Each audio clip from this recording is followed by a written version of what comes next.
Hello, everyone. Welcome to another episode of Words of Heart. In today's episode, we have the privilege of speaking with Sonia Frontera. I may have pronounced your last name wrong. Thank you for You, joining me today. thanks for having me, Dion. Awesome. So, Sonia, if you could tell my listeners a bit about yourself, that would be great.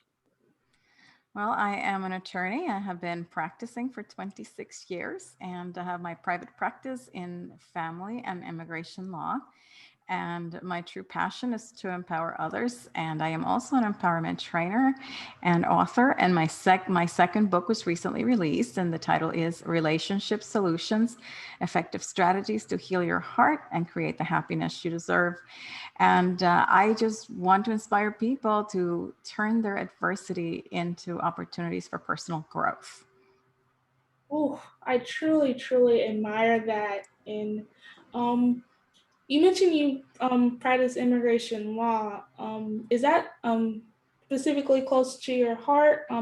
Because I don't know if many people practice immigration law. To be honest, I didn't even know that was a real thing. Oh yes, there's a lot of immigration lawyers, and it's a huge area of practice, especially now that we have a change in administration, and there's going to be a lot of different changes in the law. It's going to be very happening.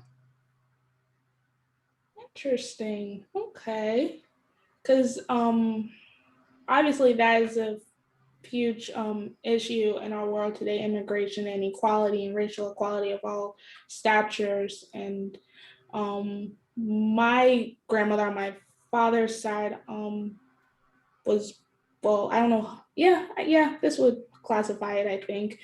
Her, her and her mother grew up in, well, born in Puerto Rico, but I think when my grandmother was either 3 or 4, they moved over to New York City, to the Bronx.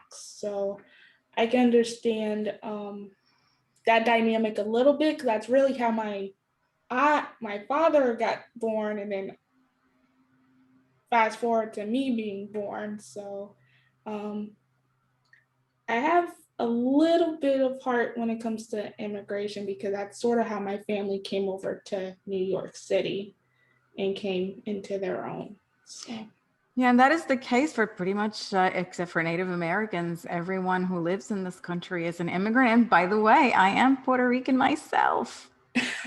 see, we're already good friends because we have Puerto Rican blood in us. Yes.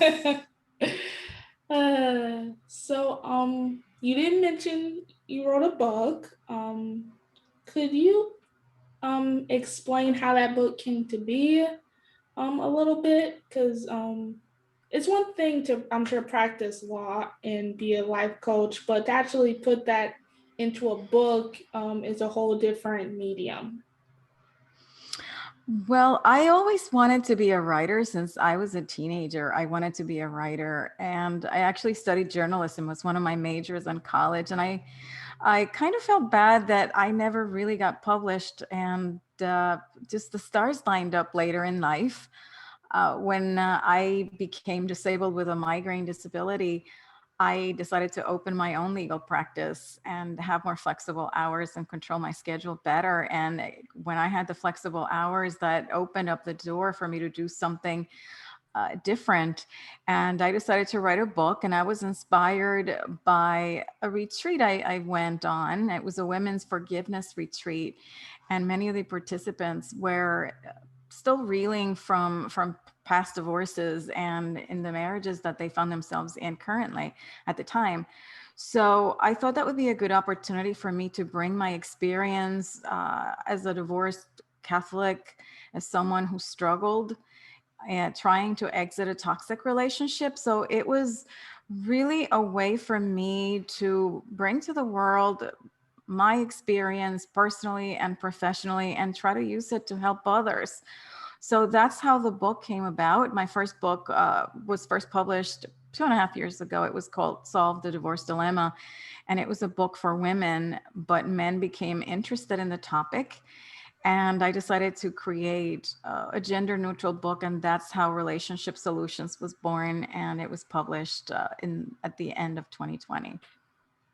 Awesome. And considering the year that your second book finished, how has that helped with like promoting it and putting it out there, considering 2020 was a year no one had anticipated in regards to the pandemic? Well, actually, it was not the best timing to publish this book. And curiously, another person from my alma mater was elected president, like within a week of publishing my book. So that kind of took a little bit of the buzz away from it. But it's a very important topic right now because with COVID, a lot of couples are having problems. We are stuck together at home, whereas we complain about not having enough time together before the pandemic. We went from not enough time to too much time together. So a lot of couples were having difficulties, and divorces skyrocketed during the lockdown. So the book is very timely, and it's very useful for couples who are finding themselves at that difficult crossroad where they have to decide whether their marriages can be saved or if they need to move on separately. Right.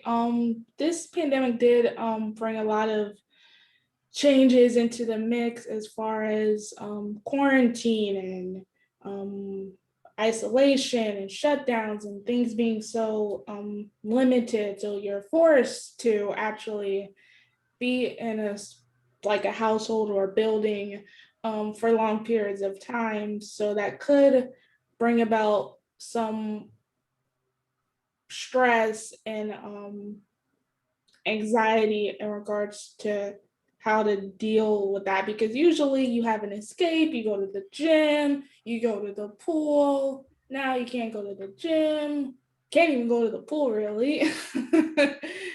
So I admire you for publishing your book in such a unique um, time to publish any book, specifically in this pandemic season, because many people have no idea how to handle this, myself included. So they have to resort to other means. And the fact that they're able to utilize your book to try to figure out what is the best way to handle this. I don't want to change who I am, but I also want to succeed in my marriage. So, what's a good compromise to how to go about doing this? So, I truly admire you for giving a way for young couples or any couple for that matter to go about how to handle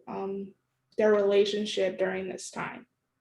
Yeah, it's very much needed because couples are having trouble adjusting to the pandemic, and now we're going to have, return to normalcy little by little, and it's time to reevaluate your relationship if you're still together and try to understand whether the difficulties you are having are associated with a pandemic and all the stresses that came with it, as opposed to having problems because the marriage was in danger before the pandemic to begin with. So I think that for couples who were having trouble, being stuck together might present those challenges of additional friction.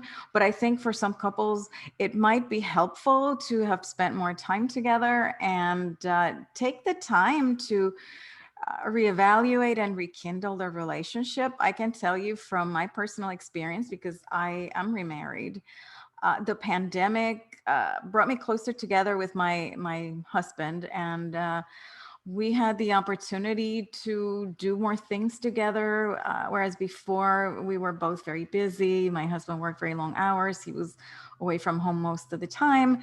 And now we have more time. And I just hope sincerely that couples that found themselves in that situation took the opportunity to do more things together, and especially look for the kinds of things that they did when they first started out in the relationships. Because when we first get together with someone, we enjoy being with one another. We don't necessarily have to do anything outrageously fancy or expensive. It's just being with one another. And I just hope the pandemic gave them the opportunity to try that over.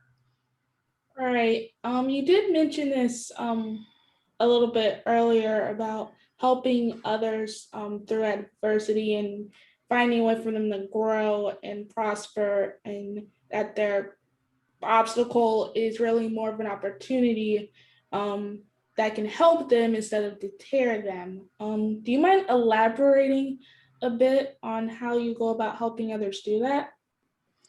Sure. First, I chose this topic of divorce because it's near and dear to my heart, and it's very much connected to my profession as a divorce lawyer. But in general, adversity is really the best fuel for transformation because we get so complacent when things are going well. We're just comfortable and we don't want to make any changes. And when we don't make any changes and we stay where we are, we just don't grow. So I want to empower people who find themselves having difficulty to be able to reframe things, because the way we react to a situation is something that we have complete control over.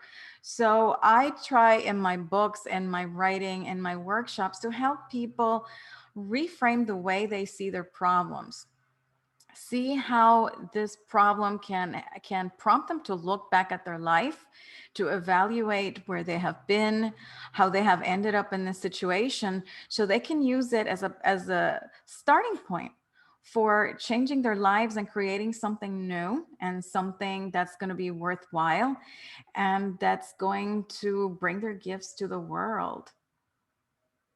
Wow, I truly admire you for helping others come to that realization and clarity, because and this is on a personal level, just to give you some further insight into me.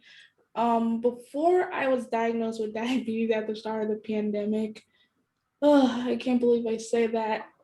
I just happened to get a health condition during the greatest virus in the world. Of course, it's not the greatest. I don't mean it to be the greatest. That was a bad choice of words there. But to have any health condition during this unfortunate virus is absolutely crazy. And I apologize for saying it was the greatest just now. And my heart truly goes out to everyone who's been affected by the virus um, as well. But back to the point at hand before I made that bad choice of words there. Um, I got diagnosed with diabetes at the start of the pandemic, which was not the best time to have any type of health condition and or virus. But before I was diagnosed, the idea of change wasn't appealing to me at all. Mm. I hated the idea of change. You couldn't pay me $1,000 to do anything that involved change. I absolutely despised change to every fiber of my being. Yet it took probably the biggest change I've ever experienced in my life, being diagnosed with diabetes, to actually embrace change. Really, because I had no choice. Mm-hmm. Um, if I hadn't been diagnosed with diabetes, then I could have died. Another change that I, for one, am very glad I didn't have to experience, and I'm pretty sure the rest of my family glad they didn't have to experience that, because I'm pretty sure any death in this season was not easy for anyone because they couldn't get any type of closure. So for me to die during this pandemic would have been really unfortunate, but I didn't. I'm still here. So change and growth, as you eloquently put it, I really experienced a great deal of that during this particular season, and really had reflection and shaped me and my experience being diagnosed, everything before I was diagnosed, all those interwoven together into shaping me into who I am currently now or meant to be. And if it wasn't for that diagnosis, then this awesome podcast wouldn't have started. So, There you go. There's a blessing. I like to say that health problems tend to be wake-up calls. They prompt us to examine our lives and make positive changes, whether it's in our habits as to how we eat, whether we exercise. It's an invitation to better ourselves. And also, and you're young, but for many people who are, older than you are, it's an invitation to re-examine their lives and what's really important in their lives and what is not, and to make some changes, like spending more time with their families, or work less hard and play more and do those things that bring them pleasure. So when I see that people are going through some health challenges, I sometimes see it as a blessing. And in fact, I've had some health challenges of my own, and they have brought with them some blessings. So you really need to be on the lookout for the blessings that are encrypted in whatever adverse situation comes your way. Absolutely. So I do have that icebreaker question. I don't know if I'll be able to stump you because you seem like you're already kind of familiar with my podcast. It really throws me off the host when my guest is actually familiar with my podcast, because that shows you're an actual fan and not just a guest, which actually warms my heart even more. So if you could have any superpower that's not flying or teleporting, many people pick teleporting when I say they can't do flying, but it's the exact same thing. So you could have any superpower that's not flying or teleporting, what would it be? And feel free to have some fun with it, since I know your head is bothering you. Okay. I think I would like to be able to multiply myself. What I mean by that is like be in more than one place at the same time, and Okay. be able to do more things. Like they say some saints, like Saint Martin de Porres, who was actually had a Puerto Rican, I think he had a connection with Puerto Rico himself. um, he could be in more than one place at the same time. So I would love to be able to do that, and just extend myself and do more with my life. Huh, okay. I don't think I've heard that answer yet. So that's an interesting answer, to multiply yourself so you can do more to help others. That is a beautiful answer. The answer I would go with, it's not exactly a power yet, but I feel like it would be one in the future. Would be the power for this podcast to be heard across other galaxies that have yet to be Mm. discovered. Yet to be discovered. They're not even discovered yet. So you want to be at all the galaxies, known and unknown, or yet to be known. Yes. Yes. That sounds like a great goal. Intergalactic broadcasting. But That sounds like yeah, fun. it would be fun. So, Sonia, as fun as being in multiple places at once and being on Mars would be awesome, we're at the end of this awesome conversation. Do you have any social plugins or any gifts? You mentioned you might have a fun little gift for my listeners before we wrap up here. Sure. The best way to connect with me is by visiting my website, which is www.soniafrontera.com. And there you will find links to all my social media on Facebook, Twitter, YouTube, and LinkedIn. And you can also send me an email. I love to hear from readers. And I have a special giveaway to 5 lucky listeners. The first 5 listeners who are interested and ask for them will be receiving a copy of the ebook of my most recent title, Relationship Solutions: Effective Strategies to Heal Your Heart and Create the Happiness You Deserve. So if you're one of those couples that is struggling during the pandemic and are undecided or going through a divorce, I can help you. So claim your copy. Awesome. And Sonia, you'll be emailing me a code or a link for my listeners, right? So I Yes, can type that in. Okay. absolutely. So I'll be sure to tie those in, listeners. Thank you again for joining me today, Sonia. This was a wonderful conversation. Thank you so much for having me, Dion, and congratulations on your podcast. I hope you can reach, if not galaxies, everyone on planet Earth. Thank you. To all my listeners, stay healthy, stay safe. My sincere apologies for my bad choice of words earlier about the pandemic. I usually do not make any bad choice of words when it comes to the pandemic because I take it really seriously. I understand many people have been severely affected by this pandemic, and my heart and prayers go out to every single person who's been affected by it in some way. And that is a real huge part to why I started this podcast to begin with, to help others get through this unfortunate season a bit better. So, again, my sincere apologies for that bad choice of words earlier I made. Again, at the end of the day, I just want to help others and make this season a bit bearable. So, stay healthy, stay safe, and until next time. Bye.